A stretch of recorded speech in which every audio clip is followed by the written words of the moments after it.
Glória a Deus.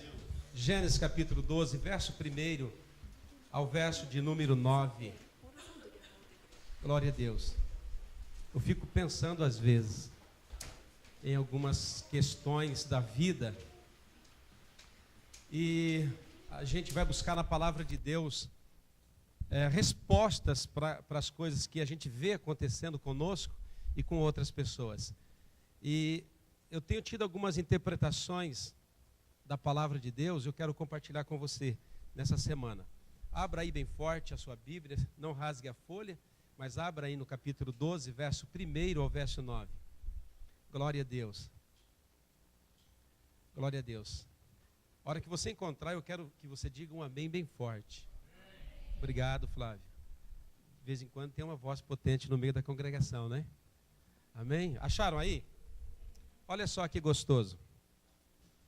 Ora, o Senhor disse a Abrão: sai da tua terra, da tua parentela, da casa dos teus pais, para a terra que eu te mostrarei. Eu vou fazer de você uma grande nação, eu vou abençoar você grandemente, e você será uma grande bênção. Abençoar-te-ei os que te abençoarem, e também vou amaldiçoar aqueles que você amaldiçoarem, e em ti será bendita todas as famílias da terra. Assim então saiu e partiu Abraão, como o Senhor lhe tinha dito, e Ló foi com ele, e Abraão, da idade de 75 anos, quando ele saiu de Harã. E tomou Abraão a Sarai, sua mulher, e a Ló, filho de seu irmão, e toda a sua fazenda que havia adquirido, e as almas que lhe acrescentaram em Harã. E saíram para irem à terra de Canaã, e vieram à terra de Canaã.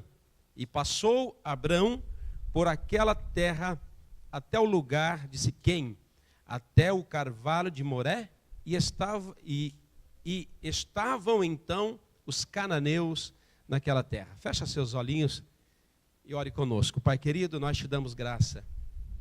Estamos aqui, ó Deus, cultuando ao Senhor, estamos aqui entregando ao Senhor um culto, cantamos ao Senhor, oramos ao Senhor, e nós agora queremos mais uma vez ouvir a Tua voz, aquilo que o Senhor tem transmitido através da Sua Santa Escritura. Pai querido, não nos deixe cair em tentação, mas livra-nos do mal, porque Teu é o reino, o poder e a glória para todo sempre. Fala conosco, porque falando o Senhor, nós ouviremos a Tua voz e se converteremos a ela, pois a Tua palavra diz que as ovelhas ouvem a voz do pastor, e o Senhor é o nosso pastor. O Senhor é o meu pastor e nada nos faltará. Cremos nisso, Senhor, e a Tua voz, através do Teu Espírito, tem nos conduzindo em tempos tenebrosos e tortuosos, em tempos corruptos, mas nós não temos nos corrompido, porque somos a igreja de Cristo nessa terra. Ajuda-nos a viver a verdade, pois a verdade sempre trará libertação para as nossas vidas. Nós cremos na Tua palavra. Por favor, ó Deus, em nome de Jesus. Amém. Podeis assentar? Glória a Deus. Hoje, Santa Ceia. Deixa eu compartilhar um pouquinho da palavra que Deus tem colocado no meu coração, nesse texto de Gênesis capítulo 12, verso 1 ao verso 9. Primeiro eu quero trazer o nome para essa mensagem, a qual eu fiquei então pensando, porque o nome é importante, amém? Porque o nome faz você conhecer a pessoa. O nome não é a pessoa, mas o nome representa a pessoa, amém? Quantos conhecem o Flávio? Quantos conhecem o Sasaki? Quantos conhecem o Antônio, o João, o Pedro? Você se conhece uma pessoa pelo nome, e o nome ele é importante, é por isso que ele é dado. É por isso que quando o bebê nasce, os pais já estão se preocupando em procurar um nome para a criança, para que ela possa ser conhecida. E a nossa mensagem também tem um nome, para que ela possa ser conhecida. E quando você ouvir aquela pergunta, como foi o culto? Você diz, foi uma bênção, Deus falou conosco. Pelo menos o nome da mensagem eu sei. E você pronuncia ele.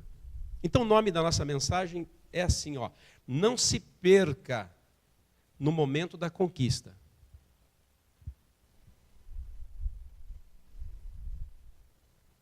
não se perca no momento da conquista. Ouça, muitas vezes a gente anota, mas o melhor lugar para anotar as coisas não é em papel, mas é no nosso coração, é na nossa alma.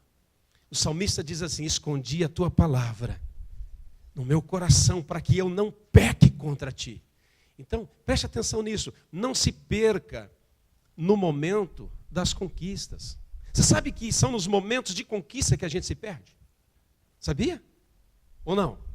Nos momentos que nós estamos tendo derrotas na nossa vida, no momento que a gente está em fracasso, no momento que a gente está em baixa, a gente não perde. A gente não se perde porque a gente não faz nada. Porque a gente não sabe o que fazer.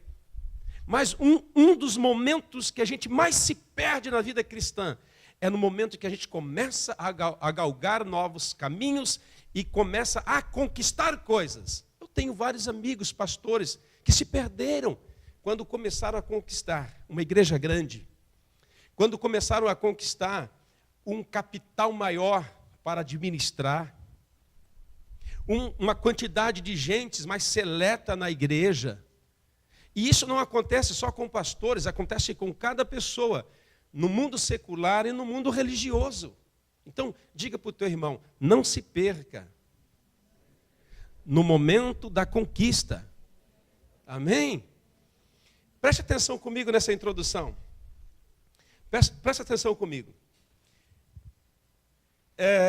Algum tempo atrás, em 1908, algum tempo atrás, no século 20, estava acontecendo algo nesse lugar que nós estamos, chamado Japão. O que acontecia em 1908 no Japão? Japão estava com uma superpopulação numerosa. A população japonesa estava grande, porém não havia espaço geográfico, não havia terra. Então, quando existe muita gente para comer e pouco para se produzir, o que acontece?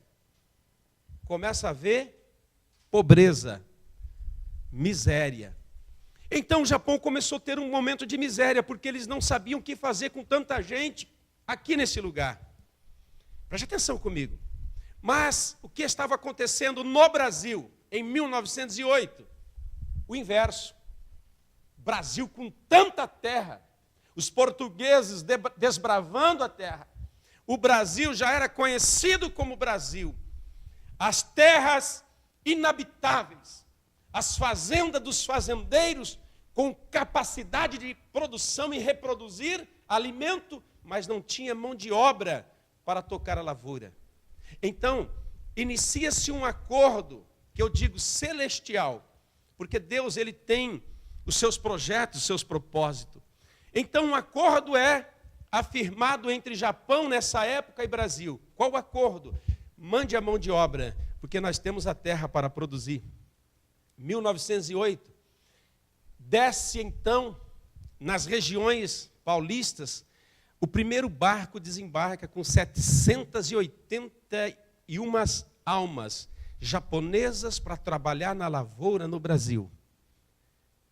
E agora então eles começam a trabalhar, eles começam a desenvolver, e esses japoneses lá foram com o mesmo desejo que trouxeram nós para cá, o desejo de fazer, o desejo de trabalhar, o desejo de ter uma economia melhor, uma vida melhor.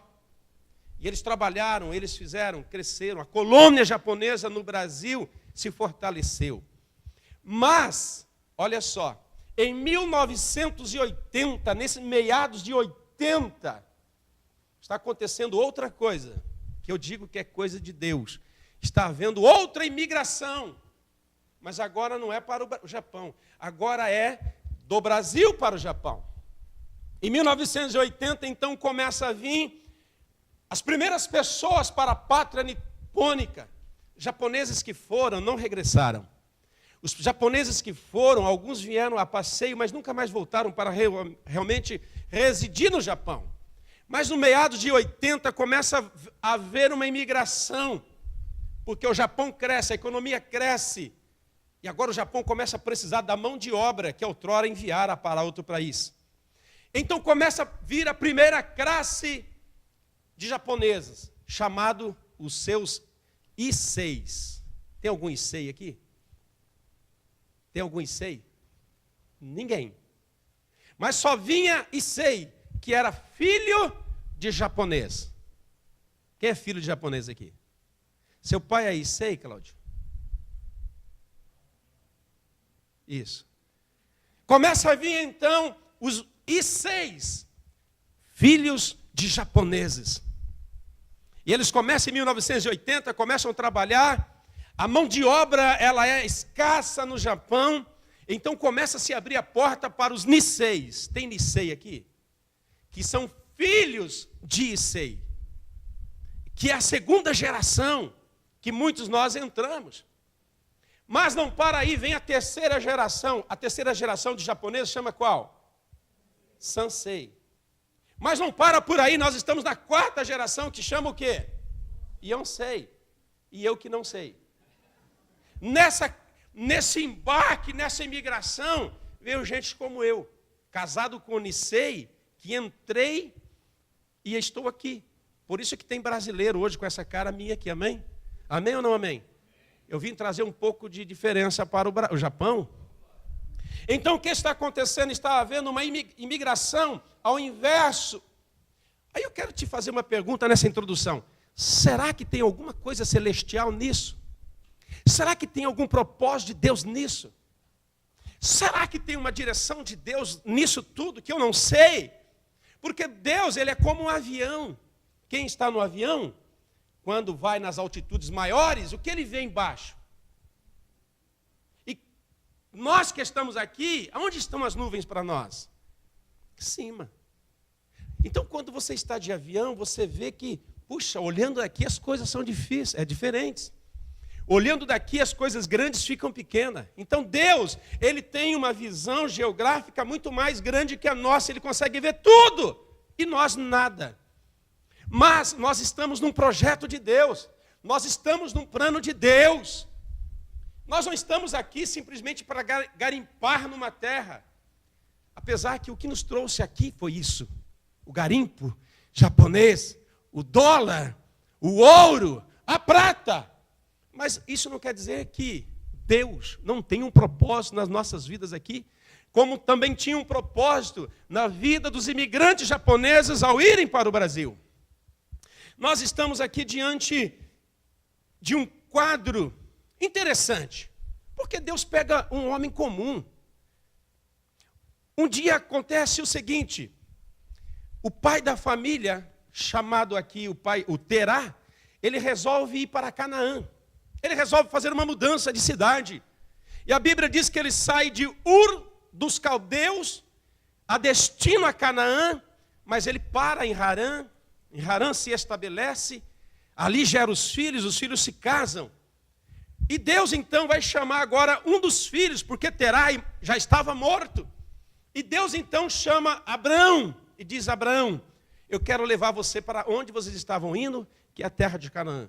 Então Deus já tinha um projeto, Deus tinha um plano bem elaborado, porém o nosso patriarca não sabia, como nós também não sabemos muitas vezes, a ponto de acharmos que estamos aqui só por estarmos, a ponto de nós acharmos que estamos aqui só por um projeto pessoal e único nosso. Mas não, tem um projeto de Deus sobre a nossa vinda a este lugar, tem um projeto de Deus na minha vida. Eu não estou pregando aqui porque eu sou diferente, eu estou pregando aqui porque Deus já tinha escrito no seu livro. E nós temos que entender isso. Por quê, pastor? Porque senão a gente vai se achar um simples decaseque. Nós vamos nos achar que nós só somos um garimpeiro a mais nessa pátria. E não somos, Deus tem um projeto. Tem algo celestial aí? Aí eu casei com o japonês, não gostei muito, porque japonês não importa, mas você casou. Isso te deu a legalidade de estar aqui. Deus tem um projeto na sua vida. E está um homem com projeto, está um homem com processo, está um homem com promessa, chamado Abrão, que não podia se perder no momento da conquista. Como eu e você não. Quantas vezes o Japão já tirou a nossa direção, o nosso alvo? Quantas vezes nós já perdemos no momento de conquista, a direção de servir a Deus. E nós não podemos. E eu observei na vida de Abraão, aqui tem muitas coisas, mas eu tirei dessas muitas coisas, que nem sei quantas são, mas eu tirei 3 coisas que Deus usou para nortear a vida deste homem que tinha uma promessa. Sabe, querido, a gente precisa entender isso. Nós somos pessoas carregadas de promessas de Deus. Nós somos pessoas carregadas com a promessa de Deus. Para cada um de nós, Deus tem uma promessa bem definida e bem articulada. E nós não podemos nos perder nesse momento de conquista que eu estou e você. Por quê, pastor? Quando você compra um carro, você conquistou um carro. Quando você casa, conquistou uma esposa. Quando você compra uma casa, você conquistou uma casa. Quando você levantar amanhã, amém? Quantos vão levantar amanhã? Nossa, nós vamos perder muita gente. Vamos dizer todos amém? Quantos vão levantar amanhã? Amém. Eu quero que você esteja aqui ainda. Então amanhã você vai conquistar o quê? Mais um dia para viver. Nós estamos em constante luta e em constante batalha, mas nós estamos conquistando e não podemos nos perder nesse momento. Primeira coisa que eu quero retirar do texto, para o nosso norte, aquilo que Deus usou para direcionar esse homem, porque olhando o livro de Gênesis, hoje é uma coisa, mas olhando o livro de Gênesis, lá onde está Abraão, que nem existia o livro ainda, era bem mais difícil. Querido, eu quero dizer para você que a sua história não está completa. Ninguém pode contar a sua história ainda, porque ela não está completa. Não está completa. A sua história ainda não findou. Nós estamos escrevendo a nossa história no decorrer dos dias. Então não se perca nesse momento de grandes conquistas. Porque grandes conquistas, por exemplo, eu tive uma grande conquista. Que você vai falar isso? É. Porque a gente acha que grande é tudo que é grande, mas tem coisa pequena que é grande. Uma pequena esmeralda, às vezes se torna grande, mais grande do que um avião. Sabia? Qual que foi a sua conquista? Me pediram para instalar um ar. E eu, tudo empolgado, fui instalar o ar do irmão. Chego lá, nunca tinha visto o ar na minha vida daquele jeito. A pessoa que tirou o ar da outra residência desmontou todo, até os fios. E eu disse, pelo menos deixasse os fios lá. Eu não sou eletricista. Falei, agora. Eu pensei que eu ia emendar uns canos e pôr o aparelho na parede. Agora tinha que ser eletricista. E eu disse para minha esposa, vou deixar isso aqui, porque não dá. Eu não sei onde põe os fios. Mas aí, o desejo de conquista. Falei, não é possível, vou conquistar isso. Peguei a minha chave abençoada e comecei a desmontar. E eu tenho uma mão leve, irmão, que quebra quase tudo. Que eu mexo, coisa delicada para mim é horrível. E eu falei, se eu quebrar aqui uma tampa, se eu quebrar um encaixe, já era o ar do irmão. Estou desmontando com o meu carinho todo. Tirei a capa, achei os buracos, instalei os fios, fiz toda a ligação, liberei o gás, troquei a pilha do controle e falei, agora é o momento da conquista. Jesus, se o trem não esfriar, estou morto. Minha esposa falou, você vai ter que comprar um ar novo para o irmão. Eu falei, ai, Jesus. Eu aperto no botão e levo para o frio, baixo para 25 graus e a conquista aconteceu. O ar ele funcionou? Não. Bom, está funcionando? Oh, glória a Deus. Foi uma conquista. Tudo na nossa vida é conquista, mas nesse momento eu podia me perder. Deixa esse negócio, não dá. Sabe, irmão, conquista, ela não vem de graça, nós temos que fazer alguma coisa. E Abraão está no momento de conquista, está no momento de triunfo, ele está no momento de descobrir o que Deus tem para ele. E a primeira coisa que Deus vai trabalhar com ele, para ele não se perder no momento da conquista, a Bíblia diz que Deus dá para ele uma visão terrena. Abre a sua Bíblia, no capítulo 13. Deus deu para Abraão uma visão terrena. de algo que Deus queria para a vida dele. Capítulo 13, verso 14, diz assim. Encontraram aí? Olha o verso 14 que diz. E disse o Senhor a Abraão, depois que Ló apartou-se dele, levanta agora os teus olhos e olha desde o lugar onde está, para a banda do norte, para a banda do sul, para a banda do oriente, para a banda do ocidente, porque toda a terra que vê, diga comigo, que vês, te hei de dar a tua semente para sempre. A primeira coisa que Deus vai fazer para que ele não se perdesse no momento de conquista é mostrar a ele, dar a ele uma visão terrena daquilo que Deus queria dar para ele. Pastor, mas aonde eu me encaixo? O que tem a ver essa passagem comigo? Querido, você precisa ter uma visão terrena daquilo que Deus quer te dar. Veja bem comigo, Deus, Ele quer te abençoar, sim. Ele quer que você se forme na faculdade, sim. Ele quer fazer de você um empresário bem-sucedido, sim. Ele quer fazer de você um funcionário bem-sucedido, sim. Ele quer que você abra alguma coisa, sim. Deus quer nos abençoar de todas as maneiras.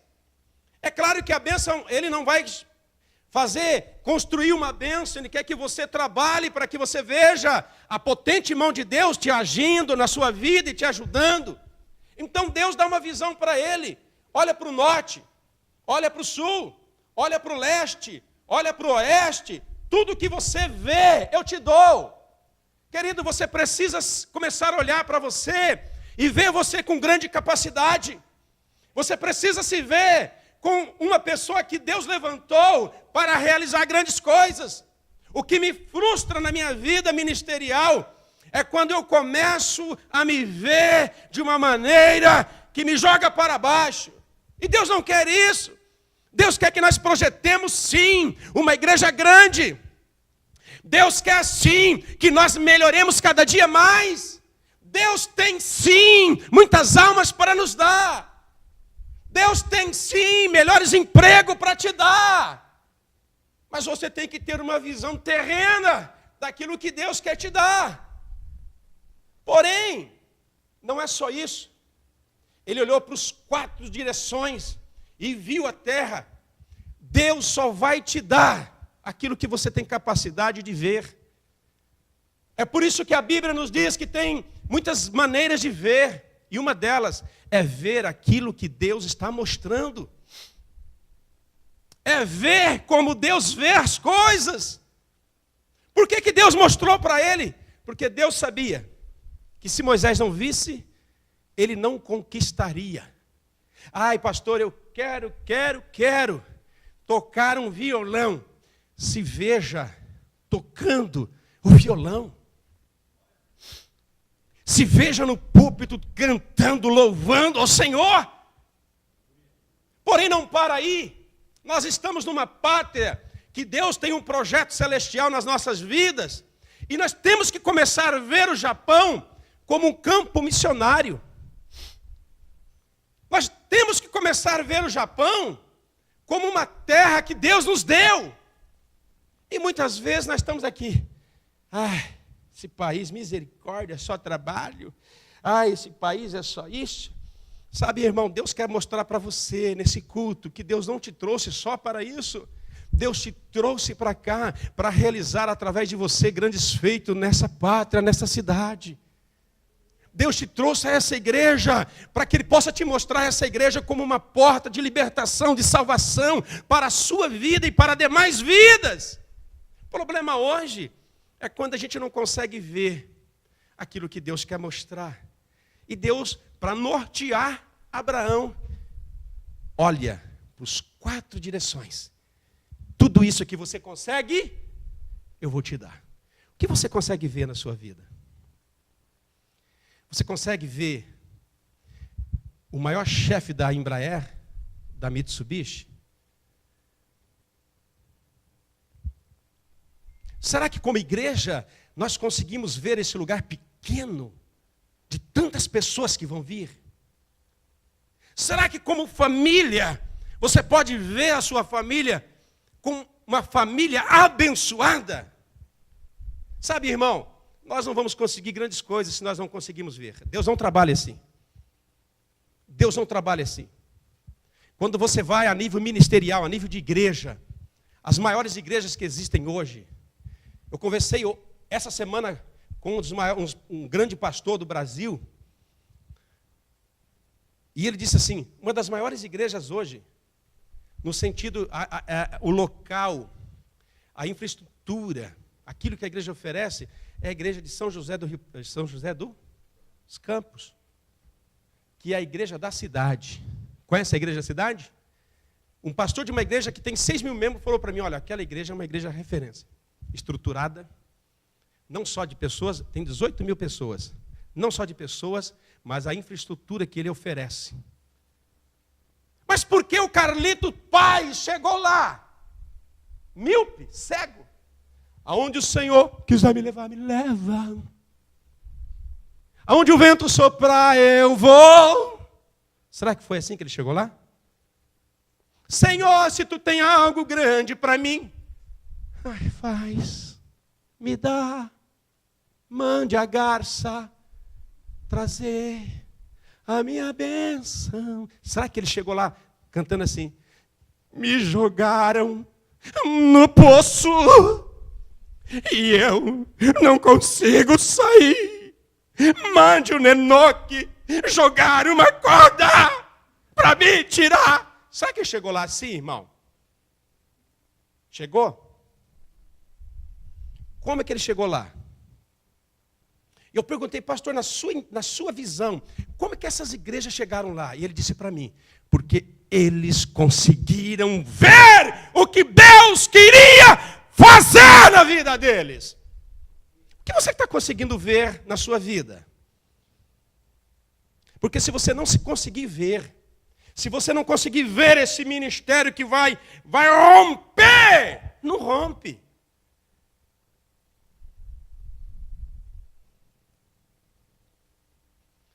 Chegaram lá porque Deus mostrou para eles. E a Bíblia diz que Abraão, ele recebeu, porque ele creu e Deus imputou como justiça. Querida igreja, eu quero dizer para você que nós temos muitas coisas para conquistar, mas não podemos perder a direção. Por isso Deus quer te dar uma visão daquilo que Ele quer te dar. Para que você lute, para que você vai, para que você avance. A primeira coisa que nós vemos no texto. Deus deu uma visão da bênção para ele. O Senhor tem uma bênção para mim? Um dia chega. Não, Deus não trabalha assim. Pode levar um tempo, que para nós é muito, mas para Deus não. No relógio humano demora, mas no relógio de Deus não. Sabe, nós precisamos começar a ver a nossa vida ministerial como uma vida poderosa e Deus vai levar a gente a conquistar. Segunda coisa que vejo nesse texto, que Deus usou para fazer com que Abraão não se perdesse, está no capítulo 15, verso 1 a 7. Olha lá.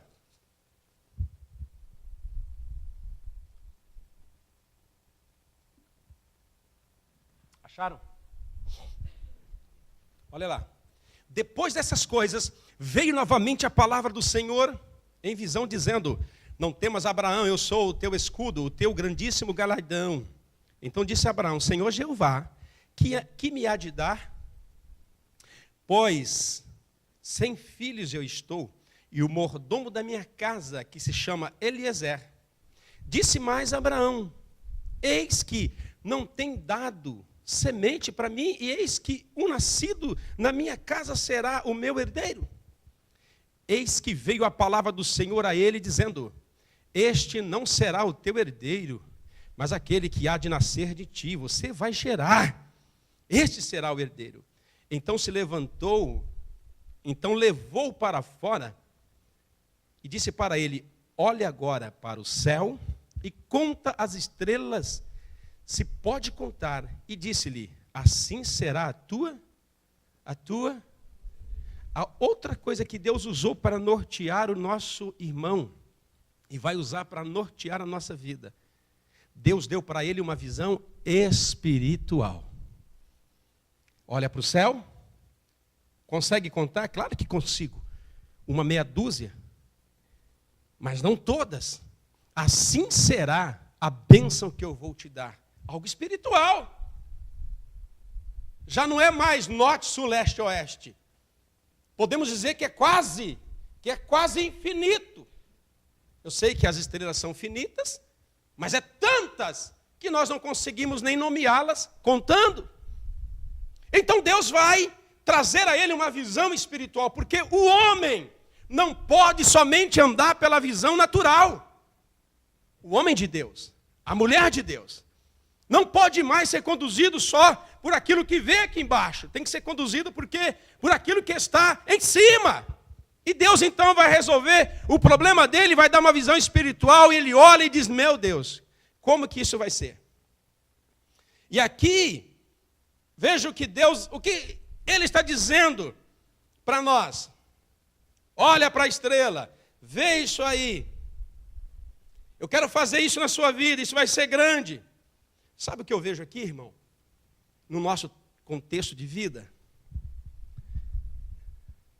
no nosso projeto, no nosso momento de conquistas, muitas vezes nós esquecemos de olhar para o alto.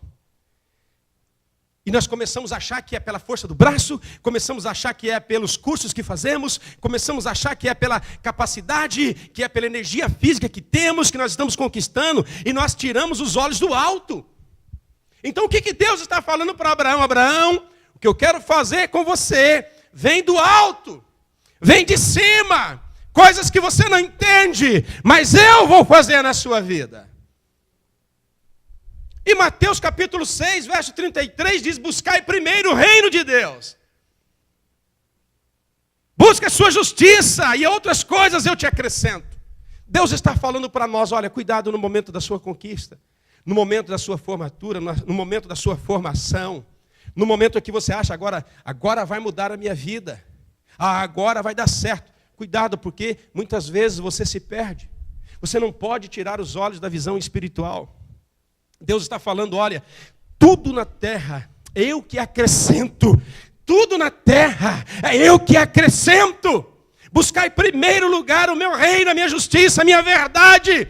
E todas as outras coisas eu vou te acrescentar. Vou te acrescentar trabalho, vou te acrescentar casa, vou te acrescentar dinheiro. Mas olhe para cima. E muitas vezes, nós esquecemos de olhar para cima.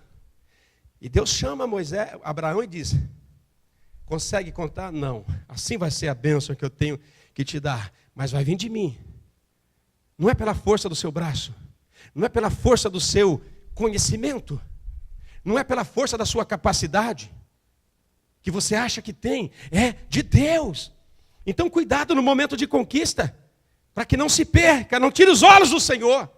Pessoas têm perdido o seu ministério, pessoas têm perdido o seu chamado, e todos nós temos um chamado de Deus, mas muitas vezes tiramos os olhos do alto e começamos a colocar os olhos somente no norte, no sul, no leste e oeste.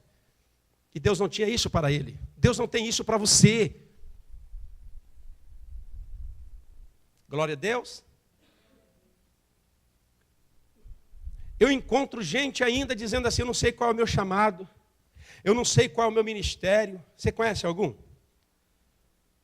Eu não sei o que eu vim fazer aqui. O nosso chamado está em Marcos capítulo 16 e verso 15. Ide por todo mundo e pregai o evangelho a toda criatura. Nosso chamado é esse. Ide, não é vinde. Ide, não é vinde. Ide, mas não vá de mão vazia. Pregue o meu evangelho. Esse é o meu chamado. Esse é o seu chamado. No nosso campo missionário, pregar o evangelho de Deus. Mas muitas vezes, nós não pregamos por quê? Só ficamos olhando norte, sul, leste, oeste. Esquecemos de olhar para cima. Esquecemos de olhar para ele. E Deus não queria que Abraão se esquecesse disso. Como é que está a nossa vida? Será que foi Deus que nos trouxe aqui ou foi a minha ambição? O que você acha? Será que Deus que nos trouxe aqui ou foi a sua ambição? Será que foi Deus que nos trouxe aqui ou foi as suas dívidas do Brasil?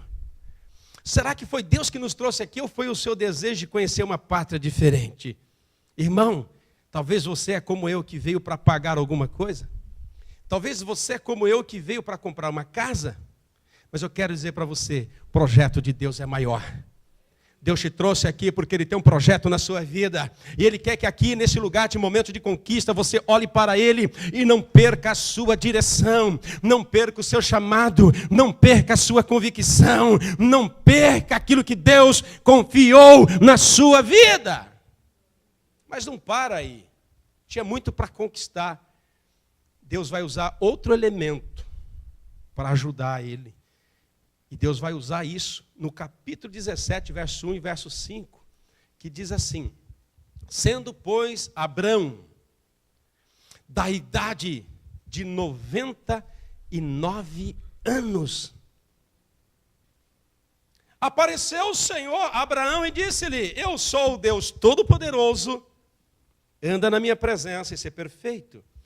E porei o meu concerto entre mim e ti, e multiplicarei você grandissimamente. Então caiu Abraão no seu rosto, e falou Deus com ele, dizendo: quanto a mim, isto é o meu concerto contigo, e serás o pai de uma multidão de nações. E não se chamará mais Abrão, mas Abraão será o teu nome, porque por pai de multidão te tenho posto, e te farei frutificar grandissimamente, e de ti farei grandes nações, e de ti sairá reis, e sairão muitos de ti. Amém.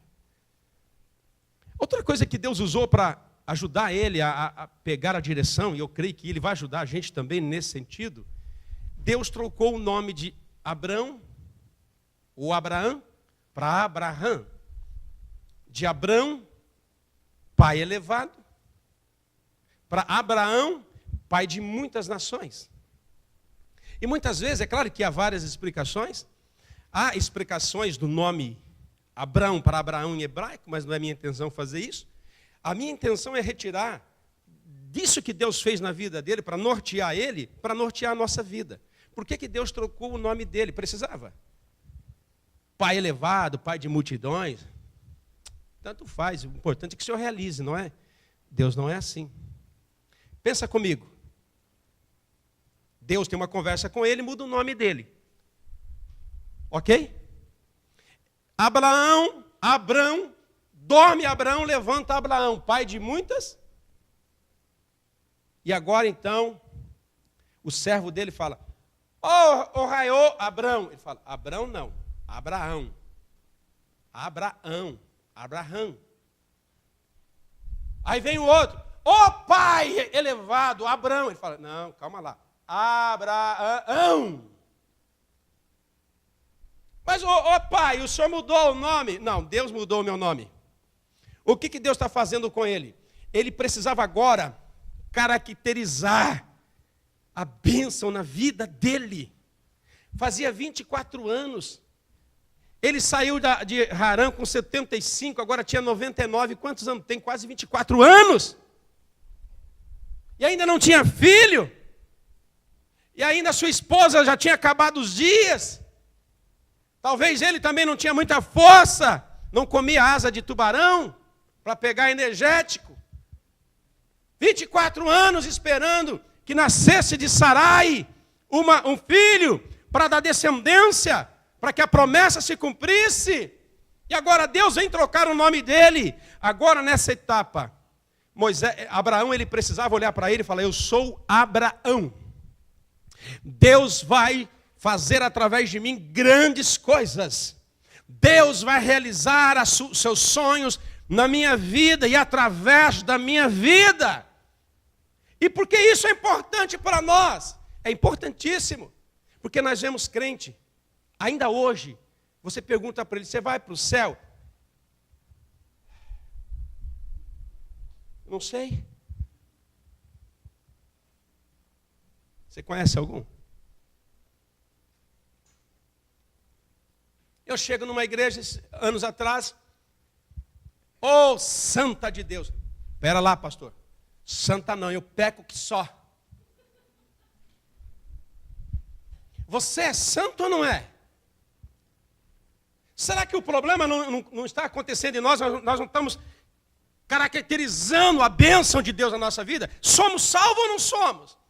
Somos filhos de Deus ou não somos? Somos crentes ou não somos? Há um problema hoje de identidade, de personalidade. Abraão, agora, ele precisava se chamar a si próprio. Abraão, sou pai de multidão. Não sou mais pai elevado, não. Agora, através das minhas entranhas, através da minha Sarai, que vai ter o nome de Sara, princesa, vai nascer alguém que vai dar sequência. Sabe, querido, nós precisamos profetizar na nossa vida. Eu posso chamar isso hoje, nos dias de hoje, convicção plena daquilo que Deus vai fazer na sua vida. Convicção plena, eu aceitei a Cristo, eu vou para o céu, porque não é pela minha justiça, mas é pela graça de Deus. Sabe, nós temos que chamar para a nossa vida e dizer, eu sou o que sou, porque Deus é que tem me sustentado. Sabe, às vezes por falta de identidade, você fica dentro da igreja e nunca se descobre. É por isso que vai ter, irmão, a grande tribulação. Porque Jesus vai voltar. Muitos vão subir na primeira leva, mas muitos vão ficar. Sabe por quê? Não estão vivendo na sua vida a forte convicção das palavras de Deus. Você tem que ser aquilo que Deus diz que você é. E você tem que ter aquilo que Deus diz que você tem. Você tem que se apropriar daquilo que Deus colocou nas suas mãos. Eu não fui para a faculdade e cheguei lá e falei, eu quero ser pastor, eu quero me formar. Foi Deus que me chamou. Mas eu preciso ter na minha vida convicção do meu chamado. Deus me chamou para ser pastor, pregando bem ou pregando mal, Deus me chamou. E Deus nos chamou para crescer, para multiplicar, para abrir igrejas, para levantar líderes. Qual é a sua convicção na sua pessoa? Você é casada? Só. Muito tempo, muito tempo. Mas não sei se vou aguentar mais tempo, não. Você já ouviu isso? Diga para o teu irmão, para te ajudar no momento de conquista, Deus quer trocar o teu nome. Deus quer te dar convicção. Abraão precisava de convicção. Abraão, não vai ser mais Abraão, vai ser agora Abraão. Porque de ti eu vou levantar príncipes. Eu vou levantar uma grande nação através de você. Se Deus me usar agora, e eu falar até que moto, através de você, milhões de vidas se converterão. Sua mente dá um nó. Porque você vai ligar o natural, que é a visão natural. Se você não tiver espiritual, você fala, hã? Será? Nem minha esposa me ouve, nem a Bia já quer me ouvir, eu pregar. Mas quando você une a visão terrena que Deus dá, com a visão espiritual e com a convicção que Deus te chamou. Abraão precisava claramente naquele momento de convicção, 24 anos se passou.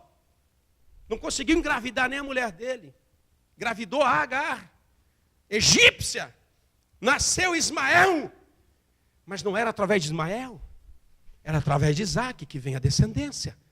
Precisava sair da barriga de Sara. E precisava sair da entranha de Abraão. E Abraão, naquele momento, ele precisava ser caracterizado na vida dele. Olha, eu te chamei, Abraão. Você tem 99 anos, mas eu vou fazer aquilo que eu falei através da sua vida. Sabe, irmão, eu vejo isso como convicção. Convicção. É convicção. Eu não estou estudando só para estudar, eu estou estudando porque Deus tem algo na minha vida e eu vou até o fim. Como é que está a sua convicção? Deus está implantando nele ali, trocando o nome. Forte convicção. Continua, continua, continua, continua, continua, continua. Sabe, irmão, termino aqui. Essa palavra a gente ouve muito. Para. Você não dá para isso. Para com esse negócio de igreja, é muito problema. Para com esse negócio de ser crente, é muito problema. Para de evangelizar os outros, que dá muito problema. Para de ajudar os outros, que dá muito problema. É verdade que muitas vezes a gente tem que parar na vida. Quando você vê um tomarê, pare. Amém? Vê um xingu vermelho, pare. Amém? Mas sabe, na vida espiritual, essa palavra pare, eu só vejo Deus falando assim, ó, pare de pecar, pare, não se desvie, pare de ir para o caminho errado. Mas quando nós estamos no propósito de Deus, Deus sempre está dizendo, continue, continue. Olha, tem uma passagem que fala dos jovens que gostam de pecar, a palavra diz, peca, continue, vai firme. Se divirta, viva a vida. Mas não se esqueça de uma coisa, um dia você estará diante de... Aí as coisas mudam. Como é que está a sua convicção, irmão? Deus quer mudar isso na nossa vida. Mesmo que não dê certo, mesmo que as coisas estão totalmente ao contrário, mesmo que faça 24 anos que um filho não nasça, mesmo que eu não tenha mais capacidade de gerar mais nada, mas se Deus fez uma promessa, Ele não é homem para mentir. E eu quero terminar com isso, dizendo para você que não tire os olhos do espiritual, porque se Deus tirasse os olhos do Pai, se Abraão tirasse os olhos de Deus, ele não seria o pai das multidões. E se você tirar os olhos de Deus, por mais rendável que seja a sua profissão, não será suficiente para sustentar a sua vida, porque a sua vida não é só sustentada por comida e coisa terrena, a sua vida tem que ser sustentada pelo pão que desce do céu, pela palavra de Deus. Nós já entendemos que a nossa vida não é só ter dinheiro, mas também é ter paz, e a paz não vem do dinheiro, a paz vem de Deus, que excede todo entendimento. Então, essa conjectura, essa unidade, você tem que ver aquilo que Deus quer te dar, mas ver aquilo que também no espiritual Deus quer fazer. Trazer tudo isso com uma forte convicção, para não errar, para não falhar, para não se desviar. Muita gente se desviando. Tem famílias de pessoas que tinham mais fé do que a nossa, dissolvendo. Porque em um momento de conquista, ele se afastou. Ele se desviou. Nós vemos famílias representadas aqui. Cuide da sua família. Não deixe que a sua família perca a direção nesse momento de conquista. Nesse momento que você está vivendo. Não se afaste dos caminhos do Senhor. Muita gente perdendo as suas convicções em Deus. Muita gente trocando de igreja porque estão oferecendo 1.400 aí na cidade vizinha. Sabe, muitas pessoas trocando o seu chamado por coisas terrenas. Você pode ter as coisas terrenas, mas nunca perca as espirituais de Deus. Vamos orar?